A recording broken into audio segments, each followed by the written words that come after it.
Hi. So today we'll be talking about the restaurant business and how do you get started with this in 2025.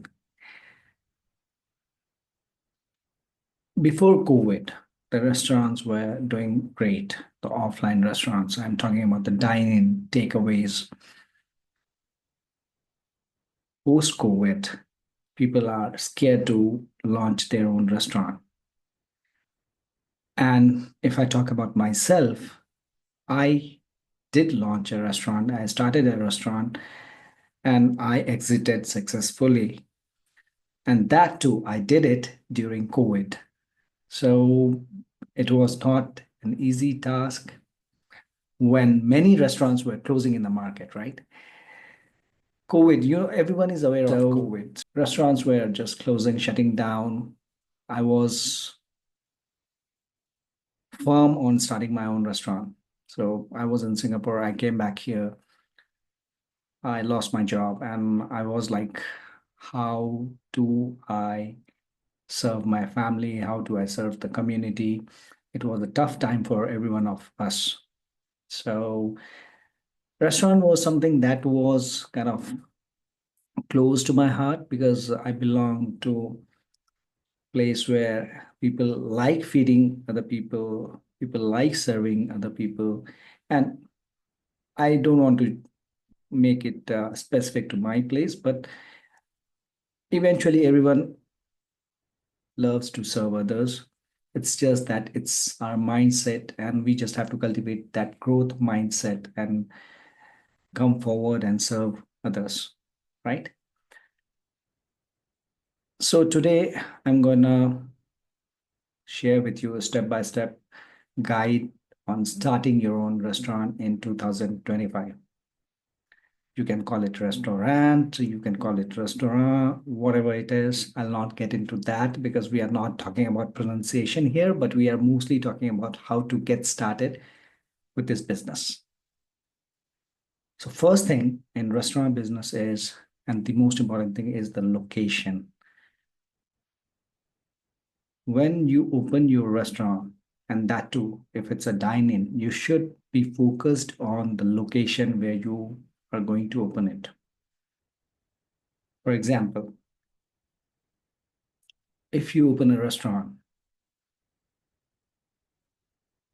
away from society, maybe on the highway, then are you looking at the audience who comes on weekend, who are travelers? Or is your audience from school, colleges, society? So where is your target audience? First, you have to understand that. Based on that, get your location. And this goes hand in hand with the target audience.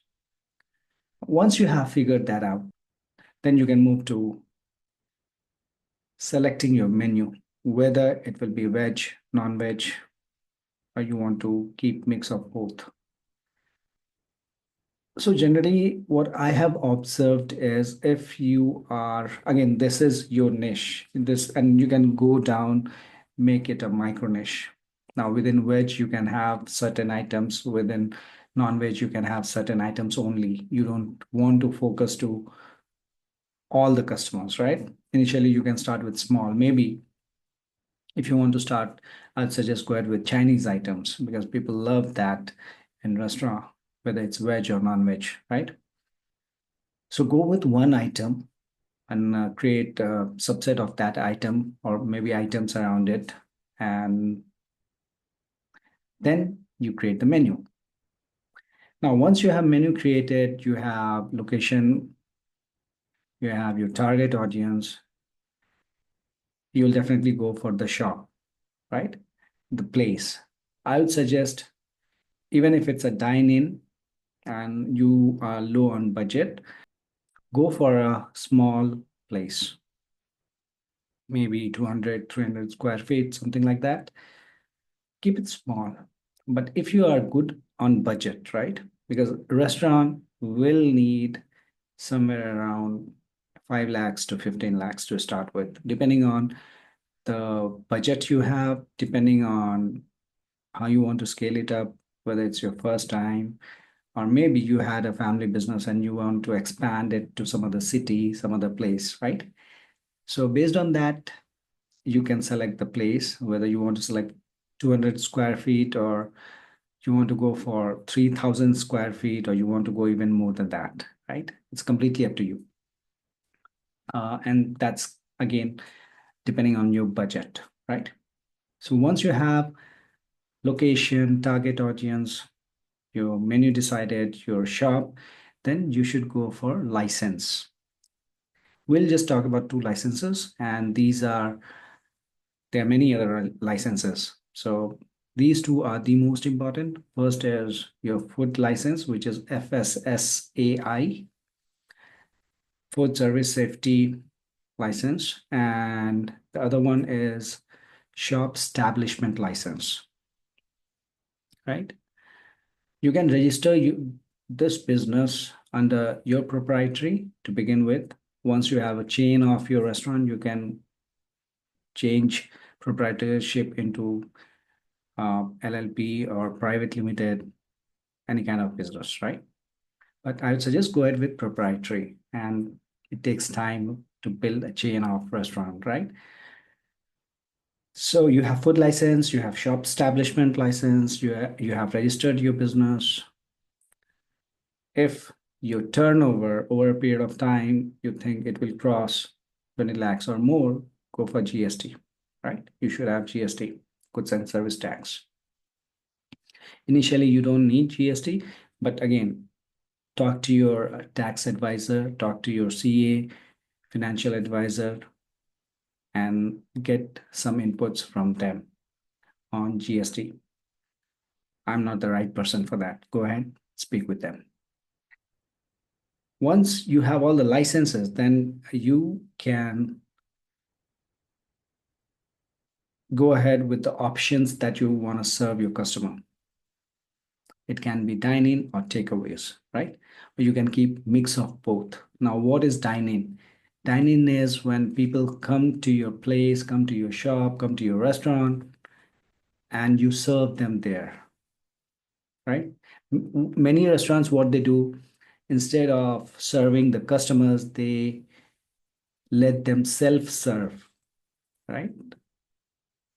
So when you come visit south part of India, in many Udupi restaurant, you will see Udupi restaurants are basically for all this idli, dosa, sambar. You will see they'll have this self-service kind of counter. You give them what you need, they'll prepare it, they'll keep it on the shelf. You just have to go and take it on your own. They'll not serve you to your table, and that is self-service. Another is dine-in. So when where they serve you, right? So dine-in has all this subset, self-serve, and they service you, and then there is takeaways. Now they can also serve you within service. Now there are a couple more things. One is a la carte, right? A la carte, and then other is buffet system. Now, what is buffet? Buffet is basically you will have all the dishes kept, all different types of dish kept, and you can just walk to that dish and grab your piece. Now, this comes as part of your restaurant package, maybe 700 for two people or 700 for one people, and you can eat as much as you can. A la carte is you get the menu on your table, you choose from that, and then you order accordingly, right? And I believe all of you are aware of this. I don't want to get into this a la carte buffet. Now we are talking about the business. Let's get back to the topic, right? So we have this dine-in, we have within dine-in, we have self-service, we have now takeaways. What are takeaways? Now, there will be customers who would not like to sit and grab a piece in the restaurant. What they generally do, these kind of customers are mostly office goers, travelers. They would like the parcel, right? They would like to parcel the dish. So you should be prepared for such kind of scenarios. And that's where this comes in handy, the takeaways. You prepare the dish, you pack it in a container, sealed, airtight container, give them good service, and give them that parcel. Easy, right? They are happy, you are happy, your business is going on. Now, this is about you taking care of dine-in, takeaways, and all that. Now, what if there's a home delivery? Now, again, in home delivery, there are two ways you can do it. One is you do it yourself. You hire some of your staff, give them vehicle, and within the proximity of 5 kilometers at 10 kilometers, you let them go and deliver the food.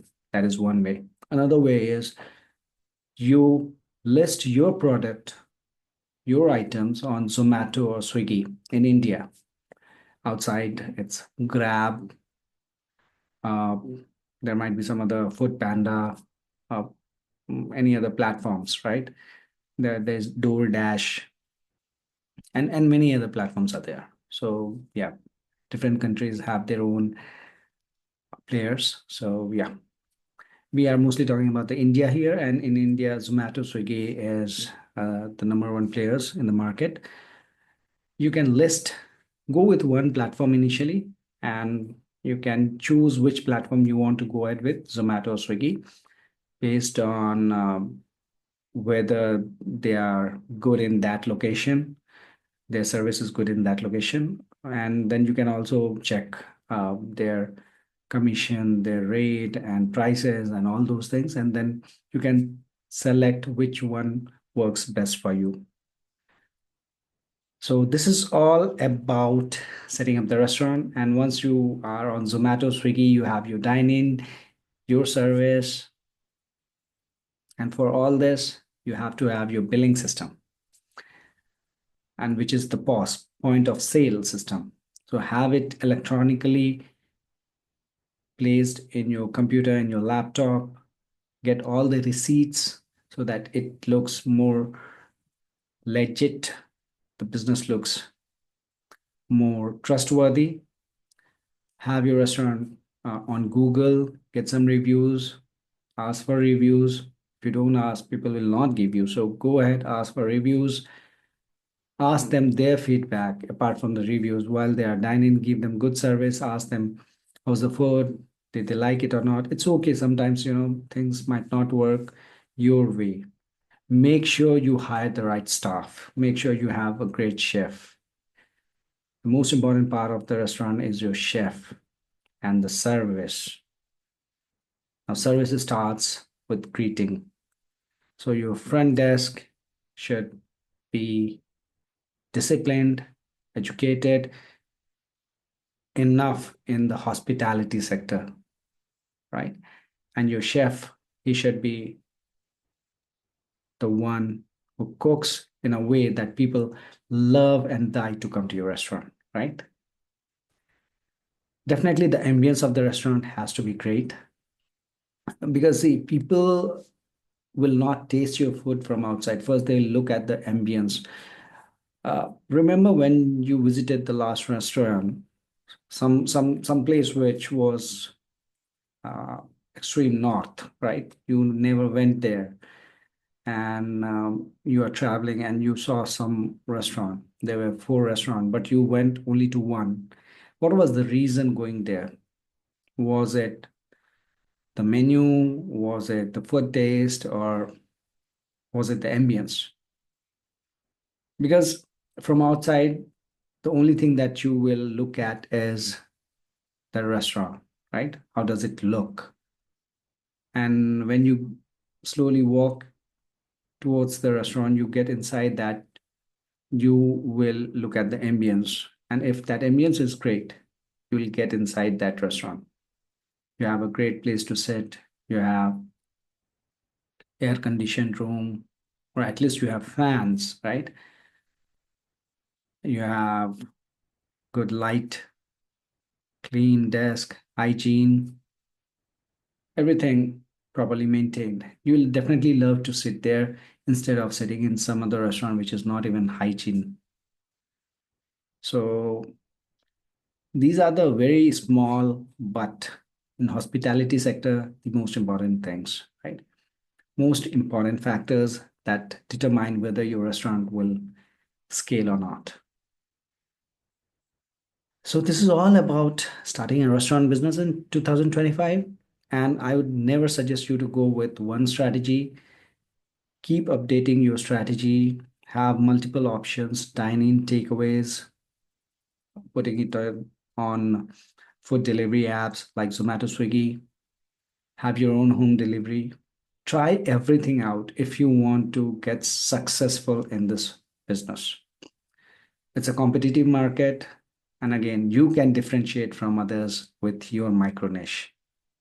Define your taste and conquer the business. It takes a lot of effort, time to bring such kind of videos for you, such kind of knowledge, insights for you. And we love doing what we do. Now, how you can help? You can just like, share, and subscribe our channel so that we know who we are serving, and we'll also get to know your feedback. Go ahead and comment on the video. Whatever be your comment, whether it's negative, positive, it's all comments are welcomed because what we believe in learning every day. We learn, we share with you. And also let us know if you want all these videos in Hindi format. We can get it done for you. Definitely for other languages, we might have to use some third-party tool to translate it. And if that's your choice, even do let us know that. And don't forget to like, share, and subscribe. Thank you. Have a great day.